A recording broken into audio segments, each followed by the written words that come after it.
թվում է շատ վախենալու է, հա, մարդիկ սովորաբար դիակից են վախենում կամ ինչ-որ չէ մահացած անձից, չէ, որպես այդպեսին չենք վախենում, իրականում պատասխանատվության զգացումը ավելի մեծ վախ է առաջացնում, որտեղ շատ պատասխանատու աշխատանք են կատարում, այդ ավելի կարևոր է։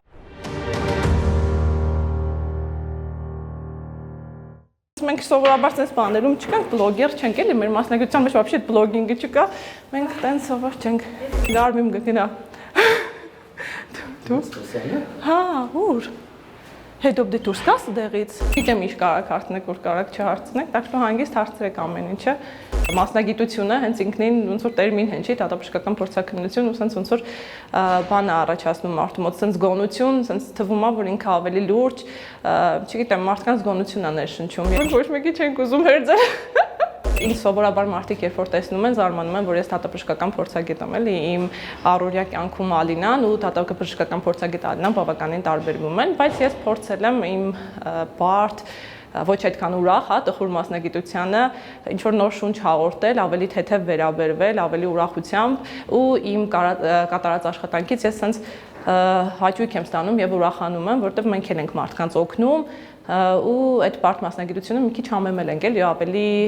թեթև դարձնելու համար, որ կարողանանք հաղթահարենք այս մասնագիտությունը, որովհետեւ ինքը իրոք շատ բարդ է ու դժվար մասնագիտություն է։ Ինչքան բարդ, ինչքան հետաքրքիր, ու մեր համար հետաքրքիր դեպք լինի, այդքան ավելի փորձ է ձեռք բերում ու գիտելիքները շատանում են ու ես միշտ ուզեցել եմ ինչքան բարդ դեպք կա, ես ունենամ կամ գոնե մասնակցություն ունենամ այդ դեպք։ Ես բժշկական համալսարան ընդունվել էի դատական բժիշկ դառնալու համար ու այնքան շատ էի այդ ասել բոլոր հարազատներից, իրանք շատ հեշտությամբ ընդունեցին, որտեղ արդեն պատկերացնում էին, բայց երբ որ եկա այստեղ գոլեգաները, հա, ապագա, իրանք մի քիչ մտածում էին, որ աղջկա համար ավելի բարդ մասնագիտություն ավելի թեթև հանգիստ մասնագիտություններ կան, որպես այդպեսին են, որ ասում էին շատ դժվար է, ծանր է, կարծում ենք, որ աղջկան հարմար չի, այդ ա եղել, իսկ մնացած առումով բոլորը արդեն պատրաստ էին, ես էլ էի պատրաստ, այնքան էի ինձ ասել, որ արդեն պատրաստ էի։ Մեր մասնագիտությունը մի քիչ շատ փակ է, այսինքն օտար մարդ չի կարա ներկա գտնվի փորձաքննությանը կամ ինչ-որ բանով հանգարի, որ ասում եմ բոլորին sense շատ հետաքրքիր է թվում մեր մասնագիտությունը, միանգամից հետաքրքրություն է մտնում այդ ծանոթության մեջ, որտեղ բոլորին մեր մասնագիտությունը, մեր ուսումնասիրության առարկաները ահա որ հետաքրքիր են ու իրանց ծանոթանալուց հետո անընդհատ ոնց որ մենք ենք լինում այդ զրույցի հիմնական կենտրոնը, մեզ են հարցեր տալիս։ Ճիշտ ասած առաջ միշտ մտածում էի, որ օգնում է հետաքրքրության առումով, բայց հիմա արդեն մի քիչ մտածում եմ, որ մարդիկ մեկ-մեկ վախենում են մեր մասնագիտությունից, չեմ պատկերացնում, որ աղջիկ դատական բժիշկ դիակներ ու այդ տիպի ինչ-որ բան։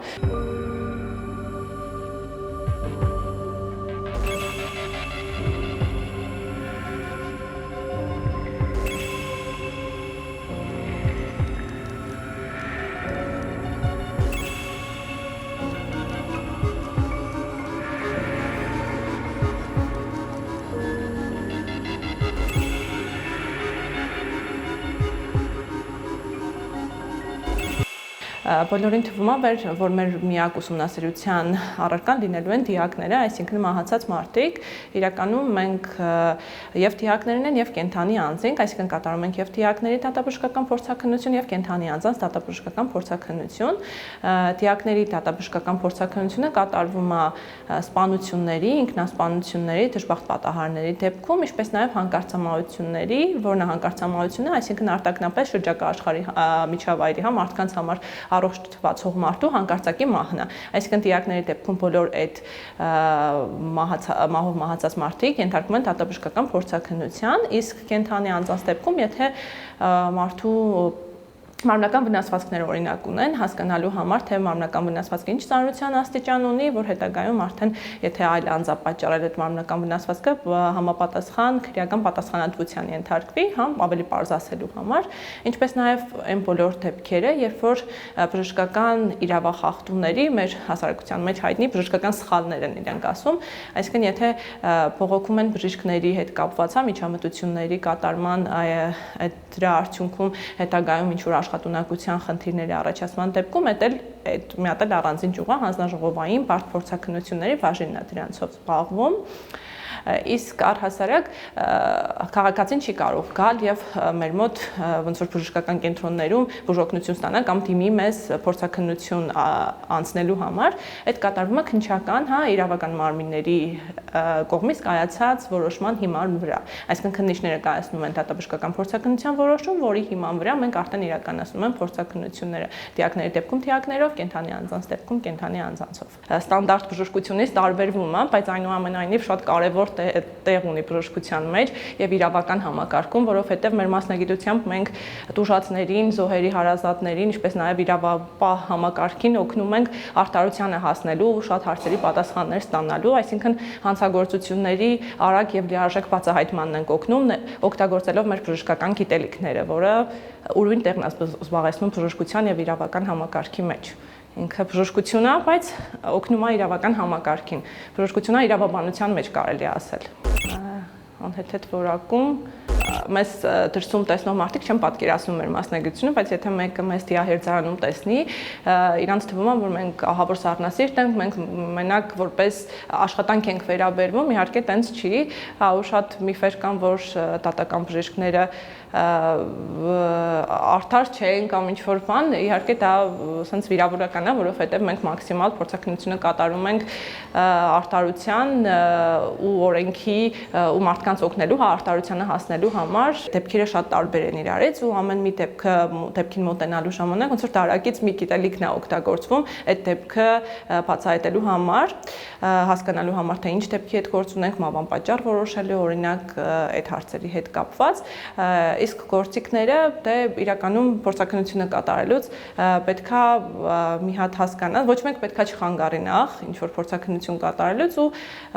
գործիքներ թե հերթ ժամանակ ունենք մեր հենց իսկական գործիքները գործիք ասվածը, դանակներ, սղոց, այդ ամեն ինչը օգտագործվում է հենց հերձման բուն ժամանակ։ Իսկ մեր գործիքը ես կարող եմ ասել, որ բժշկական գիտելիքներն են, ինչպես նաև իրավական գիտելիքները, որ աշխատանքի ընթացքում ձեռք ենք բերել։ Աշխատանքային կանոնակարգ ունենք, աշխատում ենք հերթապահություններով եւ ըստ օրերի, այսինքն ով հերթապահության մեջ է լինում, տվյալ դեպքը իրան է մակագրվում, չնայած լինում են դեպքեր, որ անհատական առանձին որոշվում է տնօրինության կողմից, թե ով է այդ աշխատանքով զբաղվելու, բայց հիմնականում գրաֆիկային աշխատանք ենք անում։ Շատ հաճախ է լինում, որ ասում են եզրակացությունը կեղծ է, չենք հավատում, արժանահավատ չի կամ նման բաներ, բայց երբ որ դու վստահ ես, որ դու կատարել ես ճիշտ փորձաքննություն եւ եզրակացությունը մենակ ճիշտ է, այսինքն ինչ որ կեղծ ոչ մի բան չկա, այդ դեպքում իրոք շատ հանգիստ ես լինում, որտեղ մտածելու ոչ մի բան չունես, արել ես այն, ինչը կա ու այդ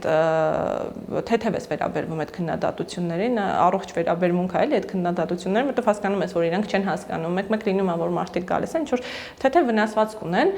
ու ասում են ոնց կարա այս վնասվածքը թեթև լինի, ինքը միջին ծանր, ու տենց փորձում ես իրանց հասկացնել, եթե չեն հասկանում, դու քո խղճի առաջ հանգիստ ես, որովհետև ճիշտ փորձաքննություն ես կատարել։ Իհարկե կասկածամիտ ենք, մարդիկ շատ հուզական են լինում, մեր փորձաքննվողները ինչ որ հուզային ֆոնի վրա է լինում, որտեվ մարմնական վնասվածք ստանալ կամ ինչ որ մեկին պատճառել, այդ բավականին մեծ հուզական ստրես է առաջացնում, ու իրանք բոլոր այս փորձաքննությանն էլ շատ կասկածամիտ են վերաբերվում, որտեվ չեն պատկերացնում, որ դու կարող ես իրանց օգնել, այսինքն այս փորձաքննությունները իրանց օգնում են, եթե փորձաքննությունը օրինակ շահագրգռված անձենք կամ իմ հարազատին, իմ ծանոթ բարեկամի ինչ որ փորձաքննություն լինի, ես իրավունք ունեմ հրաժարվեմ ու պարտավոր եմ հրաժարվեմ, այսինքն ինքնաբացարկ հայտարարել եւ այդ փորձաքննությունը չկատարել, որպեսզի անաչառությունը, արդարությունը չտուժի դրանից։ Իսկ եթե ինչ-որ հայտնիներ, ինչ-որ փորձաքննություն անես, որին դեմքով ճանաչում ես, իհարկե ոչ մտերմիկ հարաբերությունների մեջ ես, քանի որ մենք քրեական հոդվածներով պատասխանատվության կարող ենք ենթարկվել կեղծ եզրակացություն տալու համար, մենք մեր ապահովության համար, մեր համար ենք անում այդ փորձաքննությունը նախ եւ առաջ, այսինքն օբյեկտիվությունը պահպանվում է հենց մեր համար, ոչ թե դիմացինի համար, այլ մեր ապահովության, քրեական պատասխանատվության չենթարկվելու համար օբյեկտիվ փորձաքննություն է կատարվում, անկախ նրանից, թե մեր փորձաքննվողը ով է կամ փորձաքննվողի հարազատը ով է։ Եթե մենք չլինենք, մեր փորձաքննությունը չլինի, այդ դեպքը որպես սպանություն չի բացահայտվելու, որովհետև մեր փորձաքննությունն է շատ ապացույցներ վերհանում, մավան պատճառներ բացահայտում, որը օգնում է, որ հասկանան, որ տվյալ դեպքում ոչ թե ունեցել ենք օրինակ հանկարծամահություն, այլ ունեցել ենք սպանություն, ու այդ մեր աշխատանքի լավագույն գնահատականն է։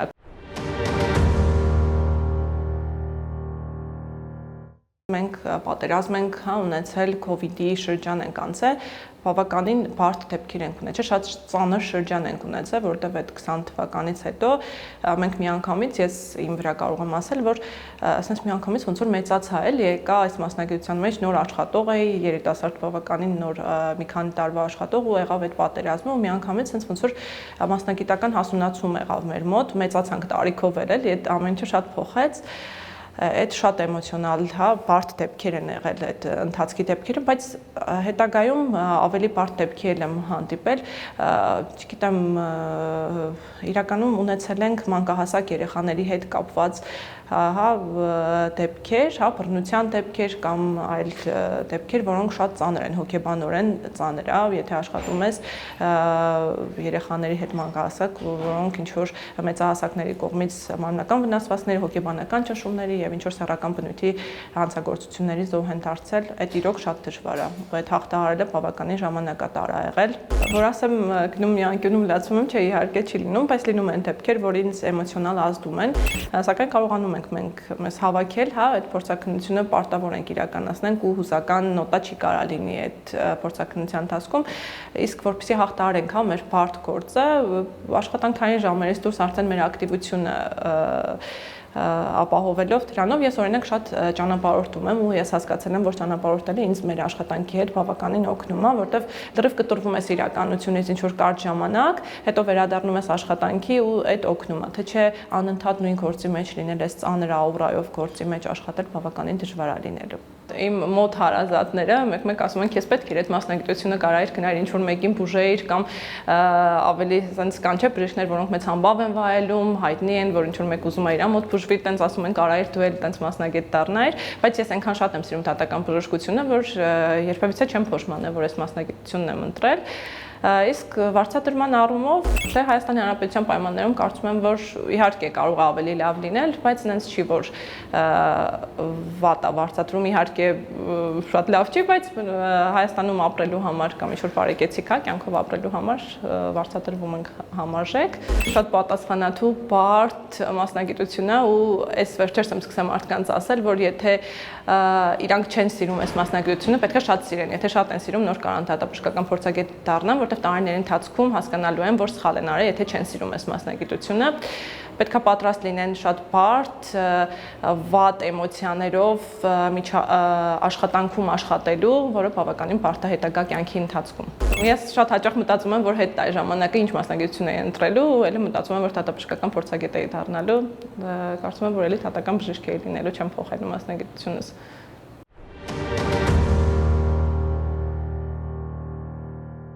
Մուսա ասվածը ես ամբիոնում դասախոսում եմ ու ես երբ որ թեմաներն եմ բացատրում երեխաներին, տես ներկայացնում եմ, սենց պատկերացնում եմ, որ այդ թեման ասում ենք, այդպիսի դեպք ունենանք ու միշտ սենց ոգևորված ասում եմ, եթե օրինակ այսօր ունենայինք այս դեպքը շատ հետաքրքիր կլիներ ձեր համար, այդ ոնց որ երեխեքին ինչ-որ բան սովորեցնելը, ինչ-որ բան ներկայացնելը իմ համար սենց շատ մուսա է առաջացնում, ոնց որ ուզում եմ փորձակնության երեխեքին ներգրավեմ, իրանց սովորացնեմ, երևի այդ կարամ ասեմ, իսկ հենց բուն գործից կտրվել, որ հետագայում վերադառնանք գործին, մենք մեր կոլեկտիվով ինչ որ հավաքվում ենք, քննարկում, ասում խոսում, տենց ասեմ, ամեն մեկս մեր հետաքրքիր դեպք ենք պատմում, այդ ամեն ինչով քննարկում ենք, ասես թեթևացնում ենք լարվածությունը, հետո շարունակում ենք մեր աշխատանքը։ Եթե կենթանի, սովորական մեր առօրյայում, եթե ինչ որ մարդ ենք տեսնում ու եթե ինչ որ վնասված կա լինում, դե առաջին հայացքով նայում ես, ես հենց վնասված կա լինում, ունես տեղակայում ա լինում, որ օրինակ չէր կարող գնալ հարվածեր մի տեղ կամ ինչ որ պատահական առաջանալ, իհարկե խորանում եմ, ուզում եմ հասկանամ ով է այս մեկին հարված է, օրինակ եթե աչքի շրջանում արնազեղում կա, ասես մտածում եմ ով է, էլի այս մարդուն փոքսել կամ ինչ որ բան, այդ իհարկե լինում է մասնագիտական խորանում ես ու իմ ընկերները եթե ունենում են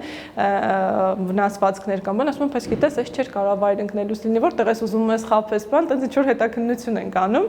այդ է լինում, իսկ դիակների դեպքում եթե հենց բուն փորձակնության ընթացքում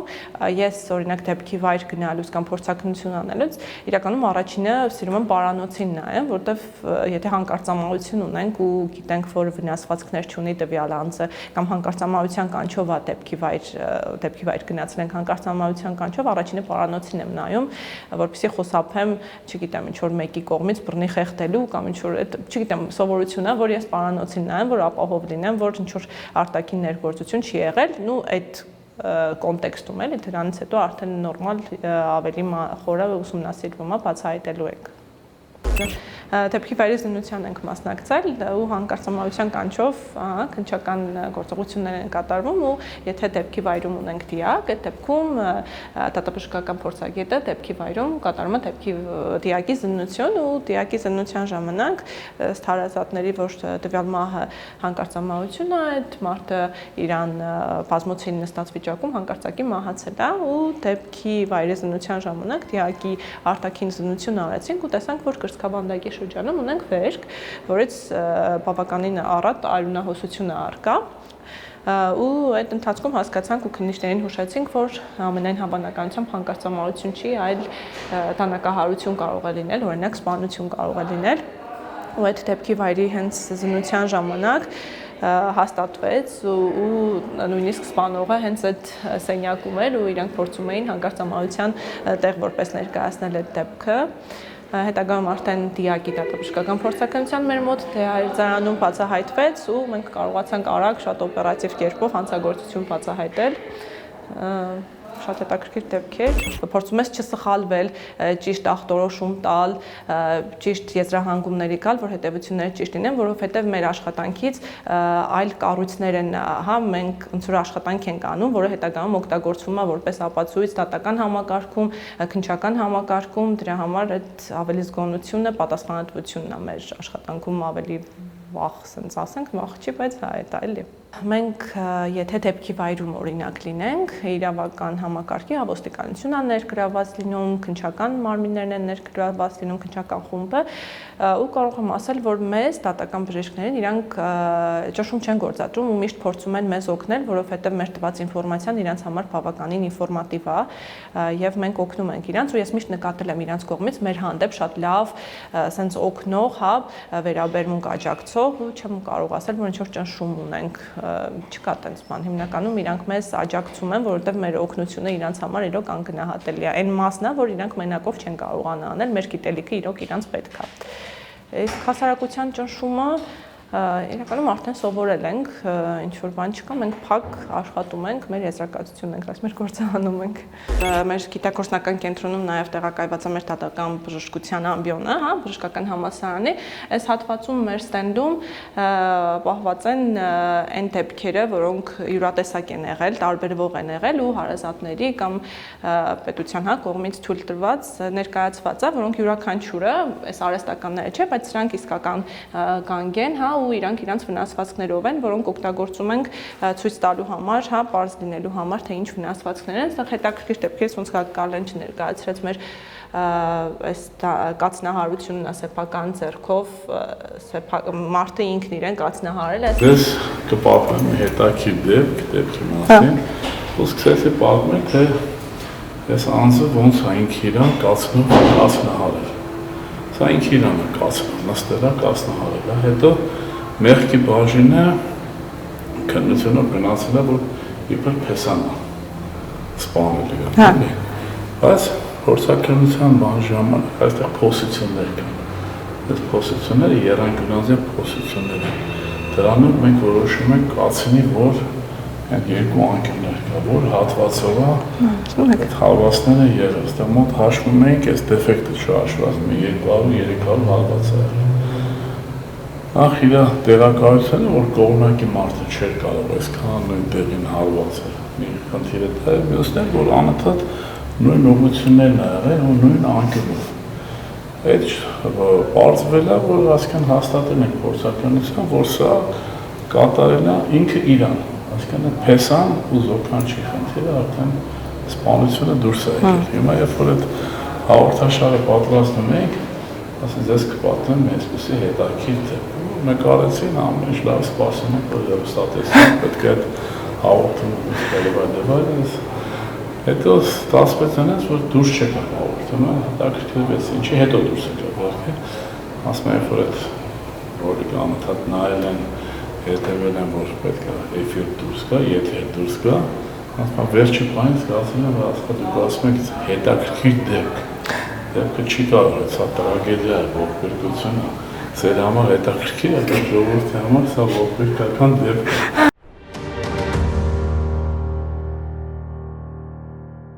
Դեպք ունեցել եմ, որ դիակի փորձաքննություն եմ իրականացրել ու դիակի փորձաքննությունը իրականացվել է որպես դժբախտ պատահար, ինչ որ մեկը հա բարձրությունից վայր է ընկել, վնասվածքներ ունի ու փորձաքննության ընթացքում ու փորձաքննության ավարտից հետո բացահայտվեց, որ սպանություն է, այսինքն եթե իմ փորձաքննությունը չլիներ, մեր դատաբժշկական հա դիակի փորձաքննությունը չլիներ, սպանությունը չէր բացահայտվելու, հենց այն օղակն էին, որ եթե ինչ որ բան բաց թողնեինք կամ չնկատեինք կամ չգիտեմ, թերի անեինք, այդ դեպքում սպանություն բաց կթողնենք ու տենց ամեն անգամ ու տենց մի դեպք չի լինում, անդադ լինում է ոչ մենակ իմ մոտ, բոլոր հա գոլեգաների մոտ, տենց քեզ տենց շատ կարևոր ու սենց կարևոր է զգում, որ հասկանում ես, որ կարողանում ես ինչ-որ սպանություն բացահայտել, որը մարդկային արժեքը ամենակարևորն է ու այդ դրանով օգնում ենք։ Իմ երազներում դիակներ չեն լինում, վնասվածքներով անձիկ չեն լինում, կարող է ինչ-որ այդ օրվա դեպքը ասոցացվի ինչ-որ երազ տեսնեմ, բայց ինչ-որ տենց աշխատանքային երազներ չենք տեսնում։ Ինձ գործում է այդ որ լինի արդեն շեղում կունենանք, չունենք չէ։ Մահվանից հետո օրգանիզմում տեղի են ունենում փոփոխություններ, որոնք կոչվում են դիակային երևույթներ, ու ունենք վախ, որոնք ավելի շուտ են առաջանում եւ ունենք ուշ դիակային երևույթներ։ Այդ եթե 3-4 ամիս հետո հայտնաբերենք դիակը, այդ ուշ դիակային երևույթների, հա, ընթացք կարելի ասել, այդ ընթացքում է լինում, այսինքն վերջիններս արտահայտվածության, հյուսվածքների բացակայության, հա, ոսկրերի մերկացման աստիճանով, այդ ամեն ինչը համադրելով ու գործի հանգամանքները համադրելով միմյանց հետ կարելի է մոտավոր ժամկետ որոշել։ Իհարկե մենք հստակ չենք կարող ասել, որ այս դեպքը եղել է այս ինչ օրը այս ժամին, բայց կարանք ինչ որ միջակայք որոշենք, որ այդ դեպքում այդ դեպքը կարող է լինել այս միջակայքում։ Ու մեզ իհարկե օգնում են քննչական մարմինները իրենց բացահայտումներով, այսինքն գործի հանգամանքը օգտագործելով ու մեր գիտելիքը օգտագործելով բացահայտում ենք մոտավոր ժամկետ, թե երբ կարող է լինել տվյալ դեպքը։ Այսինքն հստակ չի, բայց ընդհանուր մեր օրինակ դիակների դեպքում այդ ուշ հայտնաբերման դեպքում ուշ դիակային երևույթներով կարելի է որոշել։ Եկեք այստեղ ցույց տամ, այս կանգի վրա օրինակ ես ոնց ասացի հրազենային վնասվածք ունենք, օրինակ եթե դուք նայեք ձեր համար կլոր անցք է լինելու, թե մեր համար բարձրայինքը հրազենային անցք է ու մենք հասկանալու ենք այստեղ հրազենային վնասվածքների հերթականությունը, հա, այսինքն ճաքեր են առաջացել, որոնք մեկը մյուսին խաչվելով ընդհատվել են, որով որոշել ենք հերթականությունը ու հնարավոր է թե այդ վնասվածքը որ դիրքով է եղել մարդը այդ վնասվածքը ստանալու, որ դիրքից են կրակել իր վրա, դրանք բոլորը որոշում ենք, իսկ հարվածա կամ ինչ որ բան այդ ավելի մարդու մարմնով էլի, սենց մենակ ինչ-որ կանգից հատված վերցնելով դժվար է ասել, բայց եթե մարդու հա դիակի փորձաքննություն կամ կենդանի անձի փորձաքննություն կատարենք, իրանց տեղակայումով, ձևով, բնույթով, այդ մեր մասնագիտությունն է, էլի մենք արդեն հասկանում ենք տվյալ անձը այդ վնասվածքը օրինակ ստացել է վայր ընկնելու արդյունքում, թե ինչ-որ մեկը կարար հարվածեր, այդ ամեն ինչը մենք մեր համար պարզ է, էլի, դες դժվար է մեզ գալ ու ասել, չգիտեմ, ինչ օրինակ բերեմ, որ ընկերներս կատակում են, ասում են, եթե քո աչքի վրա կապտուկ կա, արունազեղում կա, ապա Ալինան կարա ասի ինչն է այդ արունազեղումը ինչից է առաջացել, տենց մենք կարանք էլի տարբերակում ենք։ Քանի որ դատական բժշկությունը հենց մեր կենտրոնում եմ սովորել ու մեր կենտրոնի հա տարեց էքսպերտները, հա բժիշկներն են իմ համար ուսուցիչներ եղել, ես միշտ անվանական չեմ կարող ասեմ, ոչ մեկի չեմ ուզի նա ինչ որ անվանական ասեմ, բայց մեր տարեց էքսպերտներին ես պատկերացնում եմ, որ 10 տարի հետո գիտելիքներով, փորձով կնմանվեմ մեր տարեց էքսպերտներից որոշներին ու իրանք իմ համար sense էտալոն են այս դատական բժշկության մեջ, որ մեկ-մեկ լինում է, որ փորձաքննության են գալիս կամ ինչ-որ խմբերը դասախոսների մոտ դասի են լինում, ասում եմ ձեր դասախոսը սենց հիացմունքով պատմում եմ ու ուզում եմ նմանվել իրանց, որ մեր ուսանողներն էլ 10 տարի հետո կամ մեր փորձաքննողներն էլ որ մտնեն դատաբժշկական կենտրոն, ասեմ, որ հա իմ փորձագետը օրինակ եղել է Ալինան ու այդ նույն ակնածանքով հա պատմեն մեր մասին։ AI-ից ես էլ եմ օգտվում ChatGPT-ից, բայց չեմ օգտվում իմ մասնագիտության մեջ։ Հա, չեմ օգտվում ու չեմ ընդունում այն մարդկանց, ովքեր բժշկությունը դարձրել են տարեստական բանականությամբ են էլի փոխարինում։ Իմ մասնագիտության մեջ ինքը ինձ չի օգնում, որովհետև ոնց ասեցի նախորդ հարցի ժամանակ, որ չունենք նույնական դեպք, տարբեր են բոլոր դեպքերը եւ դեպքերին յուրահատուկ մոտեցում է պետք ամեն դեպքին։ Կարա ինչ որ հարցով ինձ ChatGPT-ին օգնի ինչ որ, չգիտեմ, վերքի հետ կապված ինչ որ բան հարցնեմ, բայց այդ դրանով ես եզրակացություն չեմ կարողանա տալ, մեզ չի փոխարինելու, կարծում եմ, որ չենք հասնելու նույնիսկ այն մակարդակին, որ դատական բժշկությունը փոխարինվի ինչ-որ արհեստական բանականությամբ կամ մարդիկ արհեստական բանականության միջոցով կարողանան դատական բժշկությունը շրջանցել։